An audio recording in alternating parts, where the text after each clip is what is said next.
These unconventional times require unconventional conversations. Listen in as your host, Richard Gordon, engages in one-on-one conversations with numerous leaders, elected officials, politicians, and others to learn what's happening in your state, on the Hill, and across America. Now, here's the host of Unconventional Times, Richard Gordon. Welcome to Unconventional Times. I'm your host, Richard Gordon. Today's episode is going to be just a little bit different. Normally, we have a guest, someone who is an expert in their field, an elected official, a governor, a mayor, a senator, member of Congress, or someone who has a really interesting story to tell, like Anthony Scaramucci or Juliette Kayyem, to name just a few of the people we've had the privilege of having on this program. Today, though, there'll be no guest. It will just be me.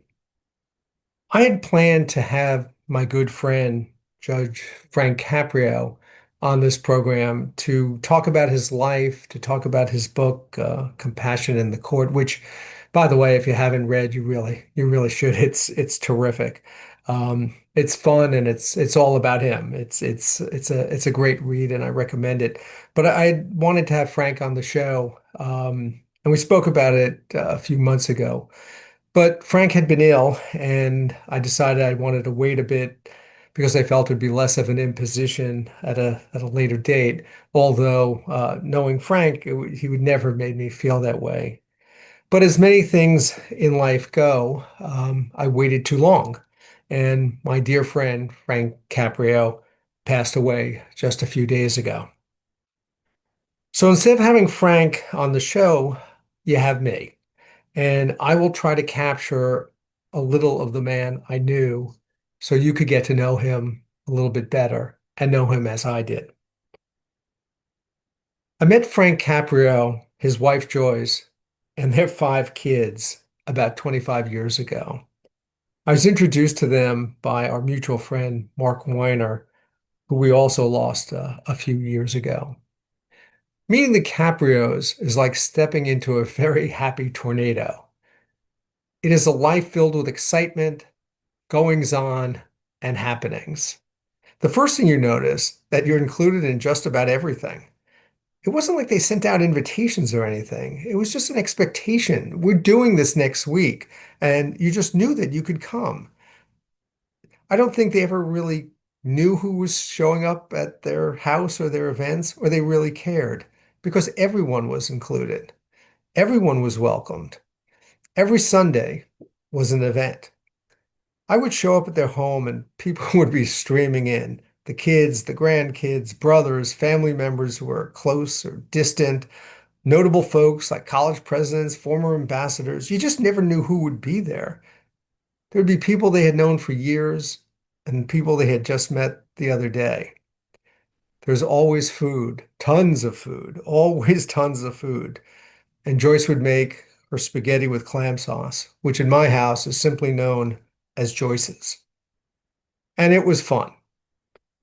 Talking late into the night, whether we were sitting around the kitchen table in their house or at the restaurant they owned, the Coast Guard House in Narragansett, talking about things that were important and things that were not so important.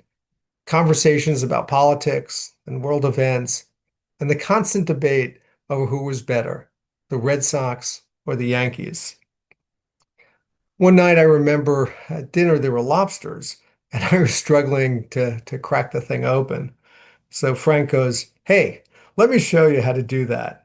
And he did. He reached over and grabbed the lobster and pushed his thumb into it and plop, out it came onto my plate. And when I saw him in the hospital just last week, I mentioned that to him and we laughed about it. And he just raised his hands and just mimicked how he did it. And we both laughed. What I remember is just sitting around talking, sometimes late into the night with Frank telling stories. He was such a great storyteller, and his stories were absolutely hysterical. He would start, and I would just break up laughing. His stories largely were about another time, a time when he was young, They were frequently about growing up in an Italian family in Providence and the funny and the not so funny things that happened along the way, like the prejudice he had to deal with. I remember him telling me about a time where he asked a girl out on a date, and when he showed up, her father wouldn't let him go out with her because he was Italian. The stories might have been about being Italian in Providence, Rhode Island, but they just as easily could have been about my family in New York about the same time, and any other family who came from immigrants to this country and what they were all going through. Perhaps that is why they resonated so much with me. But partly it was just because of the way Frank told them and how funny he was. I remember one story he told me that I think about quite frequently. It stuck with me. I think it was about one of his cousins, but I'm not sure. He's a family member, but I'm not sure which one. The guy wanted to marry this girl and who he was dating, and so he told some of his family members that he was going to go see her and give her a brombozel. I always laugh when I think of that. And whenever someone tells me that their kid or someone they know is getting engaged, I always think, huh, I wonder if she's going to get a brombozel. Frank had been a judge on the municipal court in Providence for some time, but it wasn't until his brother suggested that they film the proceedings and his son David turned it into an internet phenomena that it really took off. That show, as you may know, was called Caught in Providence.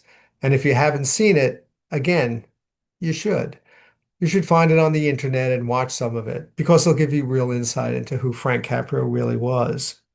I thought for the longest time that it was just this nice little show that my friend Frank did, and there were just some of us who knew about it, and no one else really did.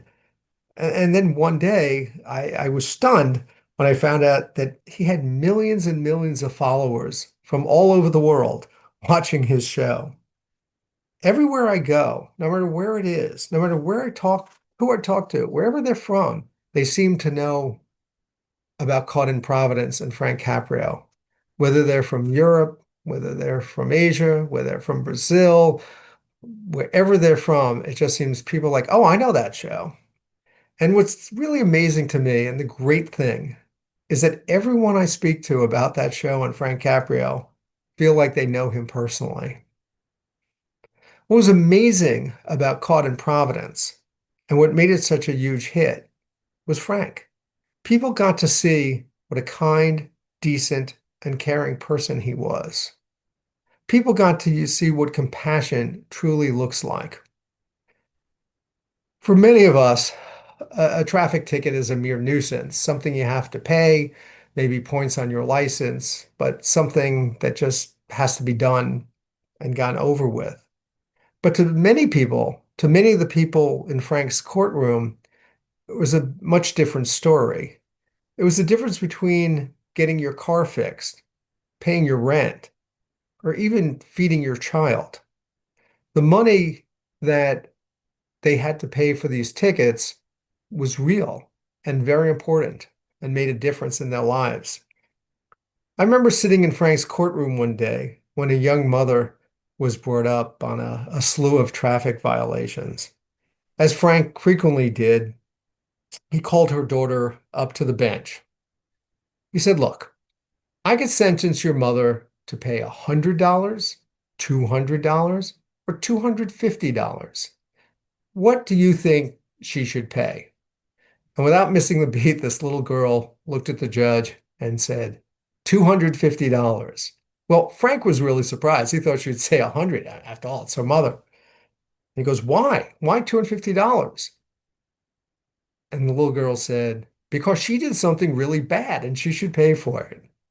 So Frank looked at her and said, hey, what'd you have for breakfast? And the little girl was sort of embarrassed and looked away and sort of mumbled under her breath, nothing. Frank looked at the mother and sentenced her to go out and get her daughter a good breakfast and to bring him the receipt. And if she did, he would dismiss the case. Another time, I remember sitting in court and they had a video playing of a woman going through numerous traffic lights, stop signs, finally sideswiping a pole before a car came to rest. Frank looked at her and said, "Oh my, you must have had a really bad day." And she said, "I did. It was absolutely awful." And he goes, "Why? What was so bad? What happened?" Just looked at him and said, "Well, my boyfriend broke up with me and I was so sad. I just had to keep driving." Frank looked at her for a moment and just said, "You know, you've suffered enough. Case dismissed."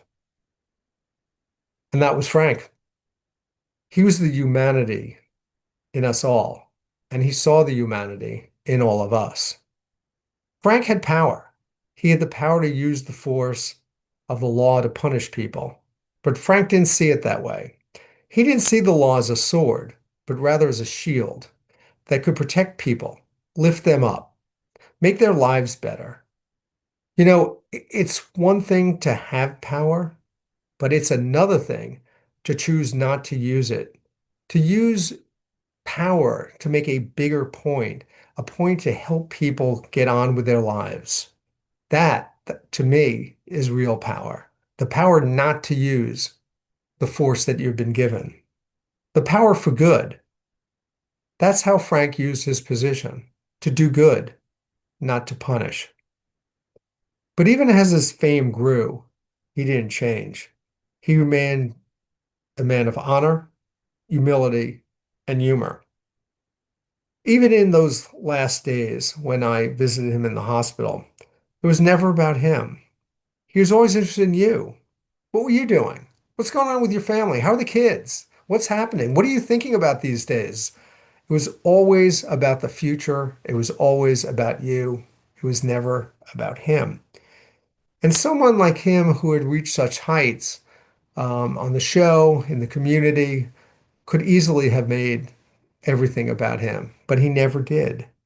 And when he did speak about himself, it was with a sense of self-deprecating humor and surprise.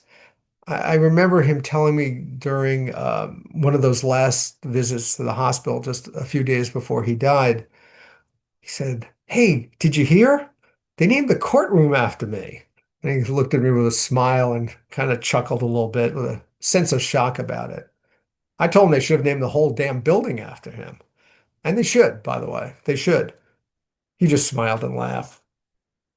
We live in a time where people throw around superlatives and they kind of lose their meaning.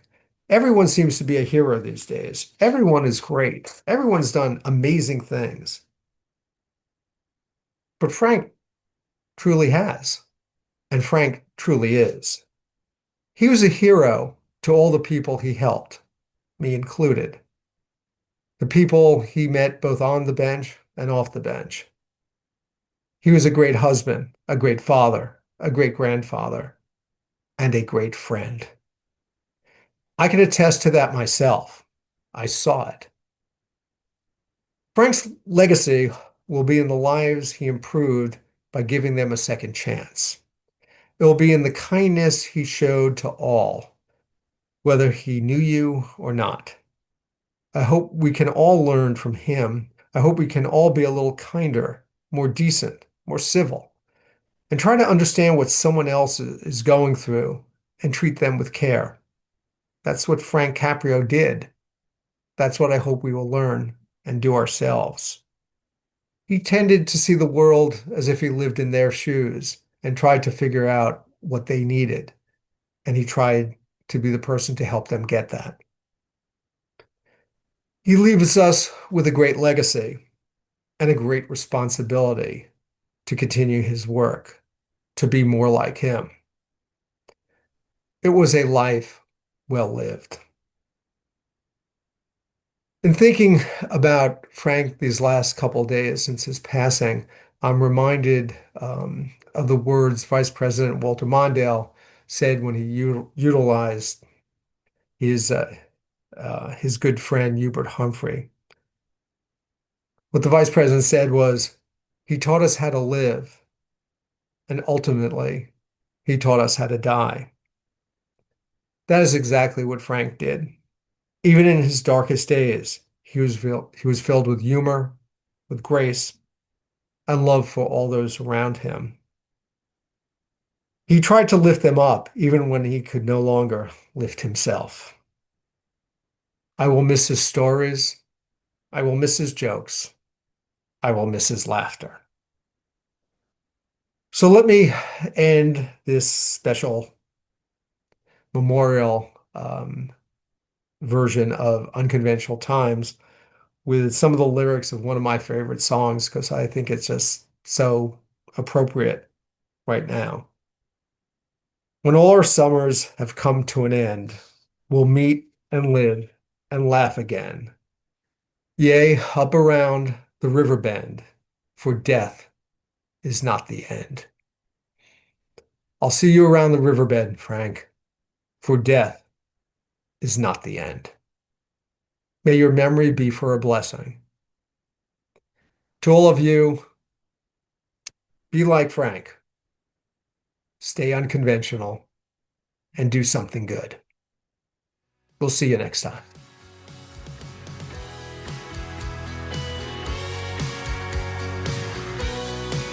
You've been listening to Unconventional Times with your host, Richard Gordon. Check out all of the episodes of Unconventional Times on Apple, Google, Spotify, or wherever you listen to your podcasts. To learn more about Richard Gordon and all of his unconventional conversations, head on over to unconventionaltimes.com. Thanks for listening.